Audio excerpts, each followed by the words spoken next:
Hello dear student, आज हम करेंगे एक्सरसाइज 1.1 का question number first. Use appropriate properties find.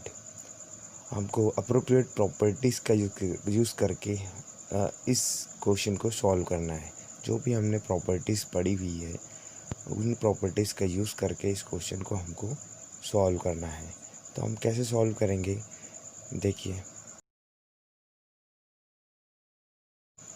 -2/3 into 3/5 multiply का साइन, इसलिए इसको हम एक टर्म मानेंगे। Plus 5/2 minus 3/5 into 1/6। यहाँ पर प्लस और माइनस जो है वो टर्म को अलग करता है, और जो मल्टीप्लाई में होती है उसको हम एक टर्म मानेंगे। तो ये 2/3 इंटू 3/5 ये एक टर्म हो गई, 5/2 दूसरी टर्म, और 3/5 इंटू 1/6 ये तीसरी टर्म हो गई। तो यहाँ पर टोटल 3 टर्म्स हो गई। तो इन 3 टर्म्स में हम देखते हैं कि पहले टर्म में 3/5 है, लास्ट वाले टर्म में भी 3/5 है, और दोनों में 3/5 होने के कारण हम इन दोनों टर्म को साथ में लिख लेंगे। तो पहले -2/3 इंटू 3/5 माइनस 3/5 इंटू 1/6, और बाकी हम 5/2 को लास्ट में लिख लेंगे 5/। अब यहाँ हम देखते हैं कि यहाँ कौन सी प्रॉपर्टी यूज़ हो रही है। तो यहाँ कम्यूटेटिव प्रॉपर्टी यूज़ हो रही है। अब कम्यूटेटिव प्रॉपर्टी क्या होती है कि अगर हम a+b करें या b+a करें तो हमारे आंसर में कोई भी चेंज नहीं आता है, हमारे रिज़ल्ट में कोई चेंज नहीं आता है अगर उसका ऑर्डर हम कुछ भी रख दें। तो ये जो प्रॉपर्टी होती है ये कौन सी होती है, कम्यूटेटिव प्रॉपर्टी। ये होती है कम्यूटेटिव प्रॉपर्टी, कम्यूटेटिव प्रॉपर्टी। तो चलिए अब हम इसको सॉल्व करते हैं। तो यहाँ हम देख रहे हैं कि ये दो टर्म्स जो है दोनों में 3/5 है, यहाँ पर भी 3/5 है। अब इन दोनों में से हम 3/5 को क्या कर लेंगे, कॉमन ले लेंगे। तो यहाँ पर माइनस आगे साइन है, तो यहाँ ये पूरी टर्म माइनस की होगी। तो यहाँ से हम -3/5 कॉमन ले लेते हैं दोनों जगह से। तो ये हमने ले लिया -3/5 को कॉमन। तो यहाँ पर -3/5 कॉमन होने के बाद अंदर ब्रैकेट के अंदर क्या बचेगा, 2/3। अब 2/3 प्लस का बचेगा क्योंकि हमने -3/5 तो कॉमन ले लिया, और यहाँ पर हमने माइनस साइन कॉमन लिया है। तो पे माइनस साइन कॉमन लेंगे तो यहाँ कौन सा साइन आएगा, प्लस का साइन आएगा। और यहाँ से -3/5 कॉमन होने के बाद यहाँ बचेगा 1/6, और ये ब्रैकेट क्लोज। अब बचा हुआ 5/2 को हम यहाँ पर वापस ले। अब यहाँ पर इन दोनों टर्म्स के अंदर जो मैंने प्रॉपर्टी लगाई है वो है डिस्ट्रीब्यूटिव प्रॉपर्टी। कौन सी प्रॉपर्टी है, distributive property. Distributive property property क्या होती है, हमने डिस्ट्रीब्यूटिव प्रॉपर्टी क्यों लगाई, जैसे कि हमने ए ब्रैकेट में b+c लिखा, तो यहाँ पर a जो है वो b के साथ भी मल्टीप्लाई हो रहा है, और a जो है वो c के साथ भी मल्टीप्लाई हो रहा है। तो ये जो हमारी टर्म है वो इस फॉर्म में लिखी हुई है, ab+ac। और इस ab+ac से हमने a को क्या कर लिया है, कॉमन ले लिया है। यहाँ पर क्या कॉमन था, -3/5। तो यहाँ पर डिस्ट्रीब्यूटिव प्रॉपर्टी का यूज़ हुआ है। अब हम इसको आगे सॉल्व, यहाँ पर 3/5 को हम एज इट इज़ लिख के पहले हम इस ब्रैकेट को सॉल्व करेंगे। अब इस ब्रैकेट को सॉल्व करने के लिए हमें क्या करना पड़ेगा, एलसीएम लेना पड़ेगा। तो हम किसका एलसीएम लेंगे, 3 और 6 का। तो 3 और 6 का एलसीएम लेंगे तो पहले हम 2 से डिवाइड करेंगे, 3 टाइम 2 से 3 डिवाइड नहीं होता तो 3 लिखा, फिर 3 से 1 1, और ये 2 3 ज़ार क्या हो जाएगा, 6 हो जाएगा। तो ये जो हमारा आ गया एलसीएम आ गया 3 और 6 का 6। अब हमको क्या करना पड़ेगा, इस 3 को भी 6 बनाना पड़ेगा। तो 3 को 6 बनाने के लिए 3 में किसका मल्टीप्लाई करेंगे, हम 2 का मल्टीप्लाई करेंगे, तो ये 6 हो गया। अब चूंकि फ्रैक्शन को हमको इक्विवेलेंट बनाना है तो हमको न्यूमरेटर में भी 2 का मल्टीप्लाई करना पड़ेगा। तो ये अब क्या हो गया, 6। और ये 6 में यहाँ पर 1/6 है, ये तो 6 ऑलरेडी है, इसलिए हम क्या करेंगे, 2 का 2 में मल्टीप्लाई हो जाएगा 4, और ये हो जाएगा, ये तो 6 ऑलरेडी है तो ये हो जाएगा 1 हो जाएगा ये। और उसके बाद हम लिख देंगे 5/2 को। अब हम इसको फर्दर सॉल्व कर लेते हैं। तो -3/5। अब इस ब्रैकेट को हम सॉल्व करते हैं पहले। तो ब्रैकेट को सॉल्व करेंगे, 4 + 1 5/6। इस ब्रैकेट का मतलब है इन दोनों के बीच में मल्टीप्लाई हो रहा है, इस ब्रैकेट का मतलब होता है मल्टीप्लाई। अब लिखेंगे 5/2 को। अब हम क्या करेंगे, पहले इन दोनों के बीच में मल्टीप्लाई हो रहा है तो इन दोनों को हम सॉल्व कर लेंगे। सो 5 से 5 यहाँ पर हो गया कैंसिल, और 3 से ये जो 6 है ये भी कैंसिल हो जाएगा। 3 1 ज़ार 3, 3 2 ज़ार 6, -1 आएगा, माइनस साइन रहेगा, ये हो जाएगा 2 टाइम कैंसिल। सो यहाँ पर हमारे पास क्या बचा, -1/2 प्लस 5/2। तो अब हम इसको फर्दर सॉल्व कर लेते हैं। तो यहाँ पर हम देख रहे हैं कि इन दोनों के बीच में एडिशन हो रहा है। तो -1/2 और 5/2 को हम ऐड करेंगे तो 2, पहले हम एलसीएम लेंगे, 2 का एलसीएम क्या आएगा 2, और तो हम अगर दोनों के डिनोमिनेटर सेम है तो हम एज इट इज़ लिख देंगे -1 + 5। अब यहाँ पर हम देख रहे हैं कि -1 + 5 बड़ा है, तो ये और ये -1 छोटा है, तो 5 में से 1 को माइनस करेंगे तो 4 आ जाएगा, प्लस का 4 आएगा क्योंकि 5 बड़ा है। अब यहाँ से 2 से 4 को कैंसिल कर देंगे 2 टाइम, तो ये हमारा आंसर आ जाएगा। तो ये हमारा फर्स्ट पार्ट कंप्लीट हो गया। अब हम सेकेंड पार्ट करेंगे। अब सेकेंड पार्ट को भी हम उसी तरह सॉल्व करेंगे। यहाँ पर हम देख रहे हैं कि यहाँ पर 3 टर्म्स है। पहली टर्म से अगर मल्टीप्लाई इन दोनों के बीच में है तो इसको हम एक टर्म मानेंगे, यहाँ माइनस साइन, और यहाँ दोनों नंबर्स ये भी मल्टीप्लाई में है तो इसको हम दूसरी टर्म मानेंगे, ये हो जाएगी हमारी दूसरी टर्म। और यहाँ प्लस का साइन, अब इन दोनों के बीच में मल्टीप्लाई का साइन है तो ये हमारी तीसरी टर्म हो जाएगी। तो यहाँ पर हम देख रहे हैं कि 3 टर्म्स यहाँ पर हमको दिखाई दे रही है। अब हमारे पास ये 3 टर्म्स है, इन तीनों टर्म्स में से हमको ऐसी टर्म्स सिलेक्ट करना है जिनमें कोई नंबर कॉमन दिखाई दे रहा हो, इनमें कोई एक जैसा नंबर दिखाई दे रहा हो।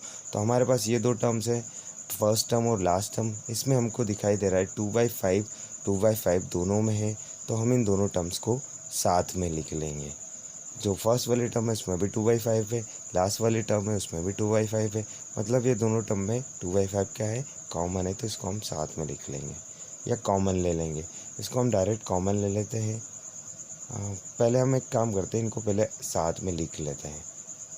तो हमने इन दोनों टर्म्स को साथ में लिख लिया, और बाकी जो बची हुई टर्म है -1/6 × 3/2 को लास्ट में लिख लिया।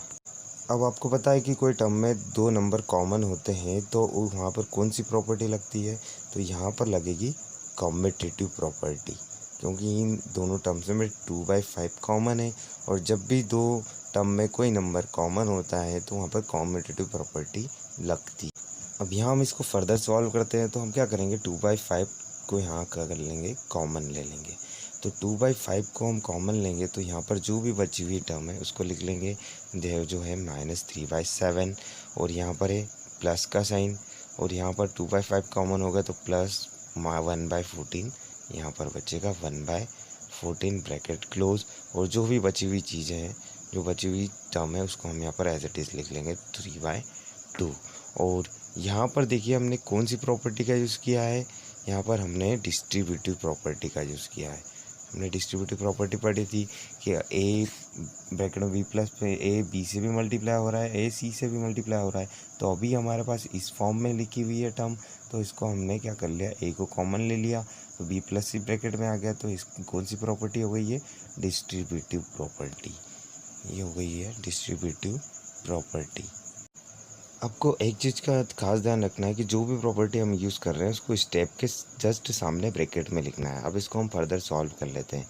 तो यहाँ से 2/5, और पहले हम ब्रैकेट को सॉल्व करेंगे तो 7 और 14 का एलसीएम लेना पड़ेगा हमको। तो हम पहले 7 और 14 का यहाँ पर एलसीएम ले लेते हैं। तो 2 से डिवाइड करेंगे, 7 डिवाइड नहीं होगा, एज इट इज़ लिखेंगे, और ये हो जाएगा 7। फिर 7 से करेंगे तो ये हो जाएगा 1 1, और 7 2 ज़ार का आ गया 14। तो 14 यहाँ पर आ गया हमारा एलसीएम।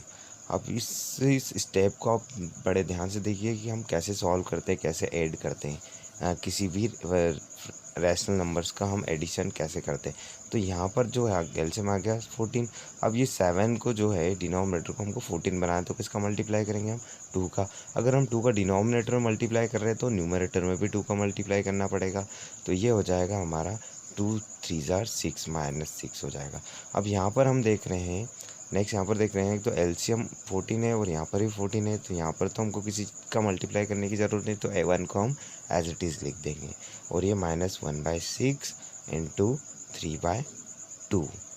अब इसको हम फर्दर सॉल्व कर लेते हैं। तो 2/2 5 को हमने एज इट इज़ लिखा, ब्रैकेट को सॉल्व करेंगे, -6 प्लस 1, तो ये हो जाएगा माइनस माइनस प्लस माइनस क्या होगा, माइनस होगा। 6 ग्रेटर 6 का जो साइन है वो बड़ा है, तो -5 हो जाएगा ये।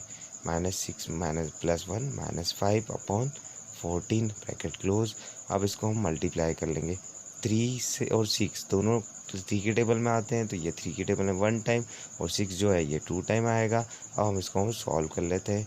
1 का -1 में मल्टीप्लाई करेंगे तो ये हो जाएगा -1, और 2 का 2 में करेंगे तो 4, ये 4 हो जाएगा।